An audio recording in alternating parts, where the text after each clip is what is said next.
Hello friend, जय श्री महाकाल। और मैं ये जो जानकारी आपके लिए ले आया हूँ, ये कर्मचारी चयन मंडल भोपाल की है जो पीबी द्वारा वैकेंसीज निकाली गई है। ये बहुत महत्वपूर्ण जानकारी है, ये आपको किसी भी वीडियो में नहीं मिलेगी। तो इस वीडियो को अंत तक बिल्कुल ध्यान से देखिए। अगर आपने मेरे चैनल को सब्सक्राइब नहीं किया है तो सब्सक्राइब करिए, लाइक करिए, ताकि मैं आपको ये अपडेट्स देता रहूं। क्योंकि पटवारी की जो वैकेंसी निकली है, इसके साथ एक वैकेंसी और निकली है जो कहीं स्टूडेंट्स को, जो कैंडिडेट फॉर्म भरने वाले हैं, उनको नहीं पता है। तो ये जानकारी आपके लिए बहुत ही महत्वपूर्ण होने वाली है। तो आप इस वीडियो को अंत तक जरूर देखिए और जो मैं बता रहा हूँ उसको बिल्कुल ध्यान से सुनिएगा। जो कर्मचारी चयनक मंडल द्वारा वैकेंसीज निकाली गई है, इसमें ये दो उसमें निकाली गई है। एक निकाली गई है समूह 2 उप समूह 4 और सहायक संपरीक्षक। जैसा कि मैं आपको दिखा रहा हूँ, देखिए ये संपरीक्षक सहायक जनसंपर्क अधिकारी की निकाली गई है, सहायक नगर निरीक्षक की निकाली गई, सहायक राजस्व अधिकारी की निकाली गई है, सहायक अग्निशमन की निकाली गई है, अधिकारी एवं समक्ष पदों की सीधी भर्ती एवं बैकलॉग भर्ती भी निकाली गई है। ये एक अलग पोस्ट है, अलग भर्तियां हैं। इसके साथ ही इन्होंने तथा करके भू अभिलेख, ये जो पटवारी होता है, उसकी भर्ती निकाली गई है। तो इसमें आपको दोनों का समझना होगा। दोनों के लिए क्वालिफिकेशन अलग अलग है। दोनों के क्वालिफिकेशन के बारे में आपको बताऊंगा कि किसके लिए क्या क्वालिफिकेशन रहेगा, कौन स्टूडेंट्स किस पोस्ट के लिए फॉर्म भर सकता है।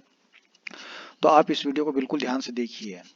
तो इसके लिए मैं सबसे पहले आपको जो वैकेंसीज है समूह 2 उप समूह 4 जो सहायक संपरीक्षक के लिए, इसके लिए आपको बताने जाऊंगा।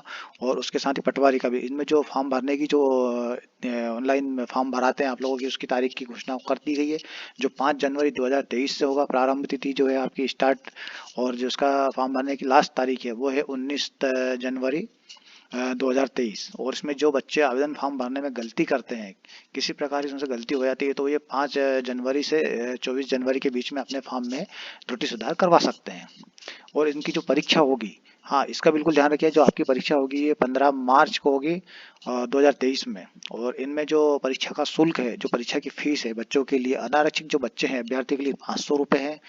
और जो मध्य प्रदेश के बच्चे हैं, स्टूडेंट्स हैं, अनुसूचित जाति, अनुसूचित जनजाति, अन्य पिछड़ा वर्ग और दिव्यांग अभ्यर्थी हैं, केवल जो मध्य प्रदेश के हैं, जैसे SC ST और OBC के लिए, उनके लिए 250 रुपये, 250 रुपये। और सीधी भर्ती जो बैकलॉग भर्ती है, उसके लिए कोई शुल्क नहीं है। और ऑनलाइन जो कियोस्क है, उसके माध्यम से आपको भरना है तो 60 रुपये आपको देना होंगे। और इसमें जो परीक्षा की तारीख दी गई है 15 मार्च 2023 दी गई है। इसमें 2 पाली में एग्जाम होगी आप लोगों की। प्रथम पाली और द्वितीय पाली दोनों के लिए जो समय दिया गया है वो पर समय देख लेना इसमें बिल्कुल। ये समय है इसके लिए, ये समय दिया गया है इसके अंदर। तो ये सबसे महत्वपूर्ण जानकारी आप लोगों के लिए ये है कि ये 2 वैकेंसीज है, एक समूह 2 और दूसरी है पटवारी के लिए। दोनों की पोस्ट भी दी गई है इसके अंदर, कंबाइन कर दी है, एग्जाई कर दी है। तो मैं आप लोगों को पूरा इसमें क्लियर करूंगा कि कौन सी पोस्ट के लिए कौन सी आपको फॉर्म भरना है और क्या क्वालिफिकेशन मांगा गया है। तो इसमें जो आप लोगों के लिए सबसे महत्वपूर्ण जानकारी है समूह 2 उप समूह 4 के लिए। और जो बैकलॉग भर्ती है राजस्व विभाग अधिकारी अग्निशमन के लिए और पटवारी के लिए, इनमें जो नियम एवं निर्देश दिए गए हैं उसको बिल्कुल आप बिल्कुल ध्यान से पढ़िए। इसमें बता देता हूँ कि जो अध्याय 1 जो दिया गया है समूह 2 उप समूह 4 के लिए, इसका पूरी जानकारी पेज नंबर 4 से लेकर 99 तक दी गई है। और इसी प्रकार वो अभिलेख राजस्व विभाग पटवारी की जो जानकारी दी गई है वो 100 नंबर पेज से लेकर 124 नंबर पेज तक दी गई है। इसी प्रकार इसमें 3 नंबर में दिया गया है मध्य प्रदेश कर्मचारी चयन मंडल की परीक्षा संचालन संबंधी। संचालन किस प्रकार होगा वो 125 नंबर पेज से लेकर 141 तक है। परीक्षा का जो पाठ्यक्रम है वो पेज नंबर 142 पर है। और इसमें 3 प्रारूप दिए गए हैं जो आप सभी के लिए बहुत महत्वपूर्ण है। तीनों प्रारूप के लिए आपको इसमें दिया गया प्रारूप 1 जो होता है, ऑनलाइन आवेदन पत्र के साथ अभ्यर्थी का एक फोटो लगेगा, उनकी स्वयं की हस्ताक्षर लगेगी और एक हाथ से उन जो स्टूडेंट्स कैंडिडेट है उनके हाथ से 4 या 5 लाइन लिखवाएंगे, वो स्कैन होगा। जो इसका फॉर्मेट जो दिया गया है 100 पेज नंबर 43 पे दिया गया है। इसी प्रकार जो स्टूडेंट्स यात्रा देख, मतलब जिनको बाहर से आते हैं, उनके लिए जो पैसा दिया था उनके लिए बैंक पासबुक के जो विवरण है वो देना बहुत जरूरी है। उसके लिए जो दिया गया है 144 नंबर पेज पर दिया गया है। तो मध्य प्रदेश आदिम जाति कल्याण विभाग द्वारा जो ये जानकारी दी गई है पेज तो इसको बिल्कुल आप ध्यान से पढ़िए। और प्रारूप 3 है मध्य प्रदेश आदिम जाति जनजाति समुदाय जो बेगास और जो सहारिया एवं भारिया जनजाति के अभ्यर्थी है, उसके जो विवरण के लिए दिया गया है वो पेज नंबर 145 फॉर्म दिया गया है, वो उससे फॉर्म भरेंगे। तो ये प्रारूप 3 आप बिल्कुल ध्यान से समझ लेना। तीनों प्रारूप जो है ये सभी को भरना है नहीं है, इसमें सिर्फ जो सभी को भरना है वो है प्रारूप नंबर 1। और प्रारूप नंबर 2 उनके लिए जो भाषाएं हैं उनको किराया मिलेगा, जो जिस आते हैं जैसे रेल वगैरह एक नॉमिनल रेट होता है, और इनकी गाइडलाइंस होती है, उसके आधार पर इनको रिटर्न होगा। और ये जो प्रारूप 3 है जो बहुत महत्वपूर्ण है, ये जो है आदिम जनजाति समुदाय जैसे बेगा, सहारिया एवं भारे जाति के लिए, हर किसी के लिए नहीं है, ये सिर्फ उन्हीं के लिए है। इसी प्रकार ऑनलाइन परीक्षा की पद्धति के लिए जो महत्वपूर्ण है वो सबसे ये है कि आपका जो प्रश्न पत्र की संख्या है, इसमें आपको प्रश्न पत्र का विवरण दिया गया है। तो जो उप समूह 2 उप समूह 4 के लिए जो दिया गया है, जो प्रश्न पत्र पहले के लिए, इसमें जो होगा ये कुल 200 नंबर का होगा। बिल्कुल हाँ, ध्यान रखिए 200 नंबर का होगा। और इसमें क्या क्या पूछा जाएगा, इसमें पहला है जो है सामान्य विज्ञान पूछा जाएगा, सामान्य हिंदी पूछा जाएगा, सामान्य अंग्रेजी, सामान्य गणित, ये 100 नंबर की होगी। प्रश्न पत्र का विवरण है ये, बिल्कुल देखिए समूह 2 उप समूह 4 के लिए है। और दूसरा जो बी नंबर का है उसमें सामान्य ज्ञान, अभिरुचि, सामान्य कंप्यूटर का ज्ञान पूछा जाएगा, सामान्य तार्किक योग्यता पूछी जाएगी, सामान्य प्रबंधन पूछा जाएगा। और जो आपका मैथ्स पूछा जाएगा वो 6 से लेकर 10 तक का पूछा जाएगा, इससे ज़्यादा नहीं पूछा जाएगा। और अंग्रेजी भी इसमें जरूरी ग्रामरिकल पूछी जाती है, और जो ग्राफ्स होते हैं उनको बनाना सिखाया जाता है, इससे ज़्यादा कुछ नहीं। हिंदी में भी आप लोग जानते ही हैं क्या क्या पूछते हैं, सामान्य ज्ञान में कुछ नहीं। कंप्यूटर में जो है बिल्कुल आपको मैं इस वीडियो में हम इसका लेक्चर भी लेंगे और आपको बताएंगे। आप इस वीडियो को इसीलिए सब्सक्राइब करिए, लाइक करिए, ताकि आपको अपडेट्स मिलती रहे। इसी प्रकार जो भर्ती का तरीका है, इसमें जो भर्ती का तरीका है और इसमें जो एज लिमिट है उसके बारे में बताया गया है। जो भर्ती है इसमें खुली प्रतियोगिता से सीधी भर्ती के भरे जाने पदों के लिए जो है 18 से 40 वर्ष की होना उम्र जरूरी है। 18 वर्ष का स्टूडेंट्स होना जरूरी है, तभी उसका फॉर्म भराएगा। और अधिकतम आयु उसमें 40 वर्ष है, तो उम्र का बिल्कुल ध्यान रखिएगा आप लोग। और जो 5 साल का रिलैक्सेशन मिला है वो किनको मिला है वो मैं आपको बता दूं। SC ST OBC के जो कैंडिडेट्स है उनको ये 5 साल का रिलैक्सेशन मिला है, उनके लिए एज लिमिट 45 साल है। और इसके साथ में जो शासकीय निगम मंडल स्वशासी संस्था के कर्मचारी, नगर सैनिक, निःशक्तजन, महिलाएं, अनारक्षित, आरक्षित आदि के लिए जो है 18 से 45 वर्ष की जो इसमें आएगी, 45 5 साल का रिलैक्सेशन है, तो उनको 40 प्लस 5 साल का रिलैक्सेशन मिलेगा। 45 की एज तक वो फॉर्म भर सकते हैं। ये जाति के जो कोटा आता है SC ST OBC के लिए, और जो निगम में काम करते हैं, मंडल में काम करते हैं, स्व संस्था में काम करते हैं, उनके लिए है ये। बाकी अदर्स के लिए 18 से 40 वर्ष की एज लिमिट दी गई है। और एक सबसे महत्वपूर्ण जानकारी और है इसके अंदर, जो सभी पद है उसके लिए जो विद्यार्थी जो फॉर्म भरेगा, अभ्यर्थी होता है, कैंडिडेट्स होता है, उसके लिए मध्य प्रदेश रोजगार निर्माण का पंजीयन, जीवित पंजीयन होना आवश्यक है। अगर आपका पंजीयन नहीं है तो अभी तत्काल करवा लीजिए, साइबर पे होता है, ये आप खुद भी कर सकते हैं। रोजगार कार्यालय की साइट पे जाकर आप खुद फॉर्म भर सकते हैं इसका, और अपना पंजीयन करवा लेते हैं। पंजीयन के बगैर फॉर्म नहीं भराएगा, इसका नंबर लगेगा। उसके बाद इसमें अध्याय 1 में जो दिया गया है, विभागार रिक्त पदों का विवरण, सीधी भर्ती एवं संविदा के आधार पर, तो इसमें आप एक चीज बिल्कुल क्लियर कर लीजिए, इसमें 2 पोस्ट दी गई है, एक सीधी भर्ती है और एक संविदा के आधार पर भर्ती है। तो इसमें आप दोनों को मैं क्लियर करना चाहता हूं। इसमें देख लेना कि इसमें जाति के हिसाब से भी है, SC ST OBC और EWS और अनारक्षित के लिए भी दी गई है। तो जो भर्ती का प्रकार है, सीधी भर्ती के लिए जो आपकी है, अनरिजर्व के लिए 2385 पोस्ट दी गई है, EWS 624 पोस्ट दी गई है, SC के लिए 996 पोस्ट दी गई है, और ST के लिए 1855 पोस्ट दी गई है, और OBC के लिए 1760 पोस्ट दी गई है। कुल पोस्टों की संख्या है 7620। और संविदा के लिए अब इसमें अलग से दिया गया है इसी प्रकार, अनरिजर्व में 27 है, EWS में 6 है, और SC में 13 है, और इसी प्रकार ST में 16 है, और OBC में 22 है। 184 पोस्ट इसके लिए दी गई है। इसी प्रकार इसमें सीधी भर्ती बैकलॉग के लिए रिक्त पदों का विवरण भी दिया गया है, जो इसमें है। अनरिजर्व के लिए 0 है, EWS के लिए भी 0 है, SC के लिए 101 है, ST के लिए 128 है, अन्य पिछड़ा वर्ग के लिए 50 है। 279 पोस्ट इनके लिए दी गई है। तो ये एग्जाम बिल्कुल आप देख लीजिए किस जाति के लिए कितनी पोस्ट हैं, इसके आधार पे बिल्कुल आप फॉर्म भरिए। और फॉर्म सभी को भरना है। गवर्नमेंट वैकेंसी से 2023 मार्च के बाद वैकेंसी नहीं मिली, क्योंकि अपने यहाँ पे विधानसभा चुनाव है। तो आप इन पोस्टों को बिल्कुल ध्यान से पढ़िए और अपना फॉर्म भरिए। 5 जनवरी से स्टार्ट हो जाएंगे। इसके बाद में ये जो पोस्ट आपको मिलेगी, कहाँ किस पोस्ट में कितने जाएंगे, उसके हिसाब से ये बिल्कुल उन्होंने बना के दिखाया गया है। तो मैं आपको उसको बड़ा करके दिखा देता हूँ। इसमें जो पहले नंबर पे अवर सचिव विधि और विधायिकी कार्य विभाग भोपाल मध्य प्रदेश के लिए सीधी भर्ती है 1, 2, 3 और 4 के लिए। पोस्ट कोड इसका 4 तक के लिए, ठीक है, 3 तक सॉरी। और भर्ती का प्रकार है सीधी भर्ती। और इसमें जो पोस्ट दी गई है वह एक अनुवादक की दी गई है, सहायक ग्रंथपाल की दी गई है, सहायक ग्रंथालय सहायक की दी गई है और सहायक सन परीक्षक की दी गई है। तो इसमें भी ये जो कैटेगरी वाइज है अनरिजर्व, ईडब्ल्यूएस और इनके आधार पर पोस्टों को बांटा गया। अब इसमें आपको एक जानकारी और देना चाहता हूँ, जो सहायक ग्रंथपाल ये क्या होता है, कई स्टूडेंट्स को इसके बारे में जानकारी नहीं है। तो सहायक ग्रंथपाल जो होता है, जो आप कभी स्कूल कॉलेज में पढ़ते हैं तो लाइब्रेरी होती होगी आपके यहाँ, उसमें लाइब्रेरियन के लिए असिस्टेंट लाइब्रेरियन होता है।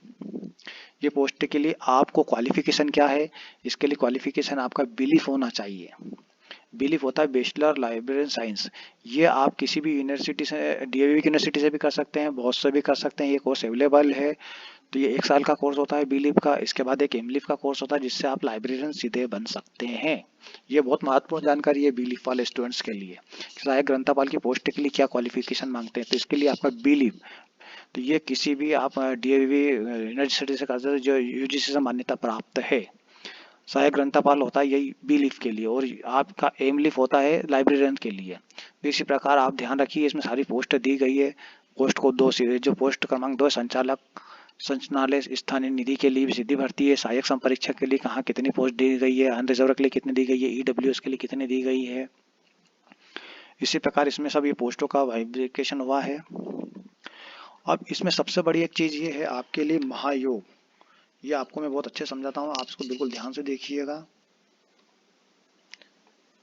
ये महायोग जो है आपका बिल्कुल श्रेणीवार उपलब्ध पद संख्या है। ये श्रेणीवार मतलब आपकी जाति के हिसाब से है, एससी, एसटी, ओबीसी, ईडब्ल्यूएस, अनारक्षित, अनरिजर्व के लिए दिया गया है।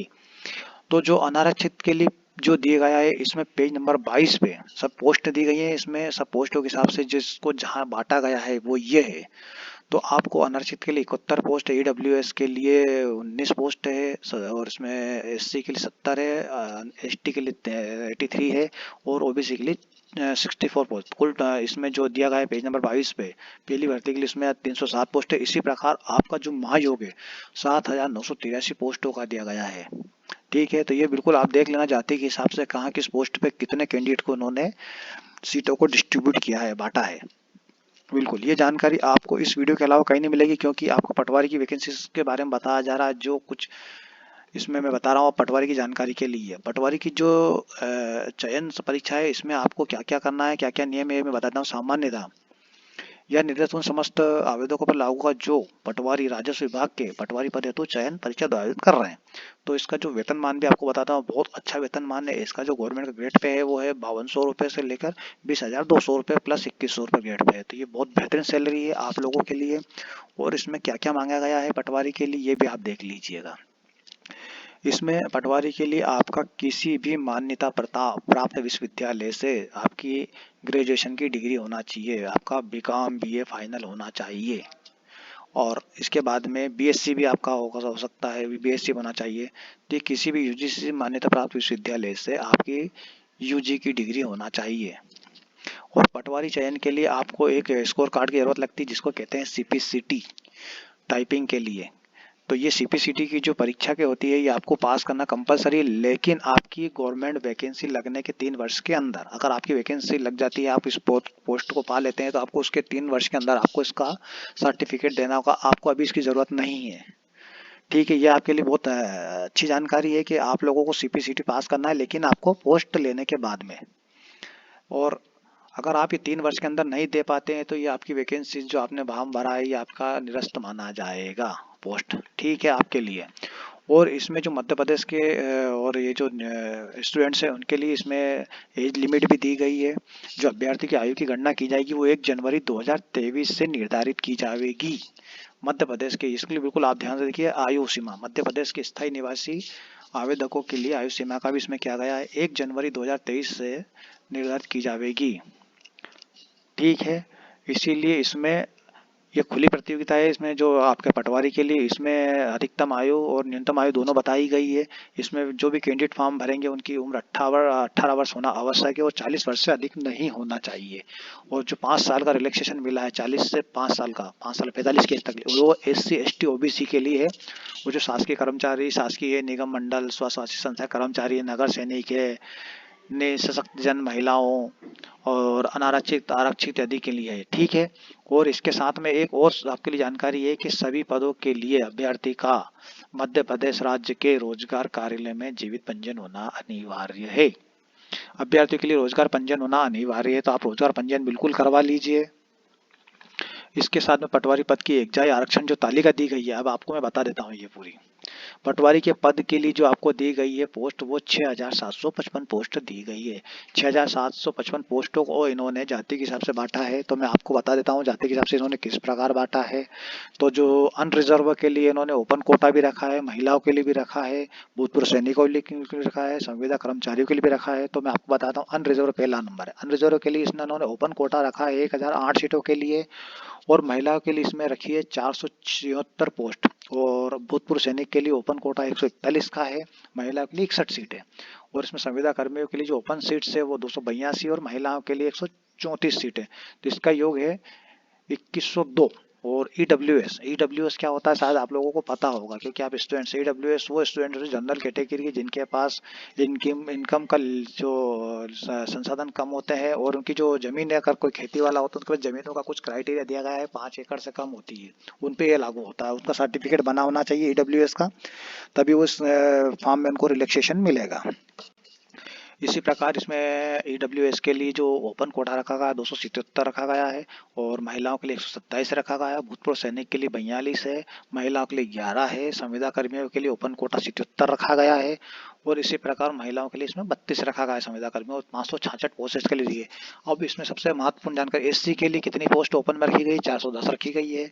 ओपन में SC में महिलाओं के लिए 206 है, SC में भूतपूर्व सैनिक के लिए 65 है, महिलाओं के लिए 22 है, SC में संविदा कर्मियों के लिए 112 है, और महिलाओं के लिए 47 है। तो 862 पोस्ट इनको दी गई है। ST के लिए कुल टोटल 1722 पोस्ट है, जो कि इसमें ओपन के लिए 824 है, और महिलाओं के लिए 396 पोस्ट है। बहुत शानदार पोस्ट है। और इसमें भूतपूर्व सैनिक के लिए 110, महिलाओं के लिए 56, और संविदा कर्मियों के लिए 232, और संविदा में जो महिलाएं हैं उनके लिए 104 है। 1722 पोस्ट रखी गई। इसीलिए OBC के लिए भी इसमें बांटा गया है, जो ओपन के लिए 724 और महिलाओं के लिए 337 पोस्ट रखी गई है। भूतपूर्व सैनिक के लिए 105 है, महिलाओं के लिए 41 है। OBC में जो संविदा कर्मी है 202, और महिलाओं के लिए 94 सीट 1503 इनके लिए रखी गई है। अब इसमें आपको एक बार और मैं समझा देता हूँ। अनरिजर्व के लिए 2102 पोस्ट रखी गई है, AW के लिए 566 रखी गई है, और SC के लिए 862 पोस्ट रखी गई है, और ST के लिए 1722 पोस्ट रखी गई है, और OBC के लिए 1503 पोस्ट रखी गई। तो यह आप लोगों के लिए बहुत ही महत्वपूर्ण जानकारी है, किस जाति के लिए, किस कोटे के लिए कितनी पोस्ट रखी गई है। तो 6,755 पोस्ट है, इनको इन्होंने बांट दिया है कैटेगरी के हिसाब से। तो आप इसको बिल्कुल अपने उससे देखिए और फॉर्म भरिए। कुल टोटल 6,755 पोस्ट है। अब इसमें जो पेपर होगा आपका, उसके समय अवधि बताई गई है। इसमें 3 घंटे की अवधि के प्रश्न पत्र होंगे जो 60 मिनट, और इसमें 2 घंटे 30 मिनट की अवधि के प्रश्न पत्र भी होंगे। 2 घंटे की अवधि के प्रश्न पत्र के लिए 40 मिनट दिए जाएंगे आपको। 1 घंटा 30 मिनट की अवधि के लिए 30 मिनट दिए जाएंगे। ठीक है। अब इसमें एक और है, आवेदन पत्र भरने की समयावधि क्या है। इसमें आवेदन पत्र की एक बार फिर बताता हूँ। जो आपका फॉर्म भरने की तारीख है वो 5 जनवरी 2023 से स्टार्ट होकर फॉर्म भरने की अंतिम तिथि है जो 19 जनवरी 2023 है। कुल फॉर्म भरने के 15 दिन आपको मिलेंगे, और इसी में आपके अगर फॉर्म में कहीं गलती होती है, त्रुटि होती है, तो आप करेक्शन के लिए 5 जनवरी से 24 जनवरी तक अपने फॉर्म को करेक्शन करवा सकते हैं। ठीक है। ये 20 दिन का आपको मिलेगा। और जो परीक्षा होगी 15 मार्च 2023 को होगी, वो 3 घंटे की होगी, और इसमें अधिकतम अंक 200 होंगे। ठीक है। और इसमें जो परीक्षा का शुल्क दिया गया है वो बिल्कुल क्लियर है। जो अनारक्षित श्रेणी के अभ्यर्थियों के लिए 500 रुपये है, SC ST OBC और जो मध्य प्रदेश के मूल निवासी है उनके लिए 250 रुपये है। दिव्यांग के लिए मध्य प्रदेश के निवासी के 250 रुपये है। आवेदन पत्र जमा करने के लिए जो पोर्टल शुल्क लिया जाएगा वो 60 रुपये है। ठीक है। और इसमें जो संशोधन होगा आपका एक 20 रुपये पर संशोधन के हिसाब से लिया जाएगा चार्ज इसमें। और इसके जो एक बहुत ही बेहतरीन जानकारी आपके लिए सूचना है कि इसमें जो परीक्षा में ऑनलाइन आप फॉर्म भरते हैं तो आपको परीक्षा केंद्र कहाँ चाहिए उसका बिल्कुल विशेष ध्यान रखिएगा कि आपको परीक्षा केंद्र कहाँ लेना। तो इसमें जो परीक्षा केंद्र की जानकारी दी गई है कहाँ कहाँ परीक्षा केंद्र है ये पटवारी के लिए और उप समूह 2 और समूह 4 के लिए देंगे। तो ये पहला जो सेंटर दिया गया है भोपाल है, दूसरा इंदौर है, तीसरा जबलपुर है, चौथा ग्वालियर है, पांचवा उज्जैन है, छठा नीमच है, सातवां रतलाम है, आठवां मंदसौर है, नौवां सागर है और 10वां सतना है, 11वां खंडवा है और 12वां सीधी है और 13 रीवा है। तो इसमें आपको ऑनलाइन परीक्षा केंद्र 13 दिए गए हैं। तो आप अपने जहां भी आपको सूटेबल लगे आप परीक्षा केंद्र लीजिए और उसका बिल्कुल ध्यान रखिए। पहले इसमें 4 ऑप्शन आपसे पूछे जाएंगे, पहले नंबर पे आपको कहाँ लेना है, दूसरे नंबर पे आपको कहाँ चाहिए, तीसरे नंबर पे कहाँ चाहिए और चौथे नंबर पे आपको कहाँ चाहिए। तो ये परीक्षा केंद्र की जानकारी है। इसी प्रकार प्रश्न पत्र का विवरण भी दिया गया है। इसमें जो प्रश्न पत्र आपके पूछे जाएंगे सामान्य विज्ञान, सामान्य हिंदी, सामान्य अंग्रेजी, सामान्य गणित, सामान्य ज्ञान एवं अभिरुचि, सामान्य कंप्यूटर, सामान्य तार्किक योग्यता, सामान्य प्रबंधन, ये 100 नंबर के प्रश्न पत्र होंगे आप लोगों के। इसी प्रकार इसमें जो प्रश्न पत्र होंगे आपके बिल्कुल, और इसमें ये जो दिया गया है इसमें प्रोफार्मा दिया गया है एक मध्य प्रदेश कर्मचारी चयन मंडल का। तो इसमें आपके फोटो, हस्ताक्षर और जो हाथ से लिख कर ये आपको जमा करना है। ये आपका स्कैन होगा, बिल्कुल इसको ध्यान से देखकर भरिएगा। ये सभी के लिए कंपलसरी है प्रोफार्मा, तो आप इसको निकाल लेना। मैं आपको इसकी पीडीएफ भी दूंगा कि इसको कैसे निकालना, कहाँ भरना है। और ये जो एक प्रोफार्मा है यह मध्य प्रदेश के आदिम जनजाति समुदाय जैसे बेगा, सहारिया, भारिया जनजाति के लिए है, तो ये इनको भरना है। ये देख लीजिए, ये मध्य प्रदेश के जनजाति समुदाय जैसे बेगा, सहारिया एवं भारिया जनजाति के लिए रहेगा। ठीक है, ये प्रारूप उनको भरना जरूरी है। तो आप लोग प्लीज़ मेरे इस चैनल को सब्सक्राइब करिए, लाइक करिए। अगर आपको ये जानकारी अच्छी लगती है तो मैं आपको इसकी जानकारी आगे भी देता रहूं ताकि आपका सपोर्ट मिलता रहे। तो आप मेरे वीडियो को बिल्कुल लाइक करिए, सब्सक्राइब करिए, क्योंकि ये जानकारी आपको और किसी वीडियो में नहीं मिलने वाली है। क्योंकि ये जो पोस्ट निकली है इसको मैं आपको आखिरी में एक बार और क्लियर कर देना चाहिए। दो उसके लिए निकली है। पहला है समूह 2, समूह 4 के लिए और सहायक संपरीक्षक के लिए निकली है, और जो दूसरा है ये पटवारी के लिए निकली है। तो आप इन दोनों क्लियर कर लें, दोनों क्वालिफिकेशन अलग अलग है। जो समूह 2 है इसके लिए कुछ लाइब्रेरियन की पोस्ट है और उसमें कुछ पोस्ट ऐसी हैं जिसके लिए एक डिग्री अलग मांगी गई, जैसे बीलीफ वगैरह मांगा गया है। और पटवारी के लिए ओनली फॉर आपका जो है आपने क्वालिफिकेशन देखा ही है। तो बिल्कुल आप मेरे वीडियो को देखने के लिए आगे भी सब्सक्राइब करिए, लाइक करिए। जय श्री मंगल, आपकी एग्ज़ाम अच्छी रहे और आप जल्दी जल्दी इस पोस्ट को प्राप्त करें। इसके लिए आप बेस्ट ऑफ लक और कांग्रेचुलेशन आप लोगों के लिए। Thank you.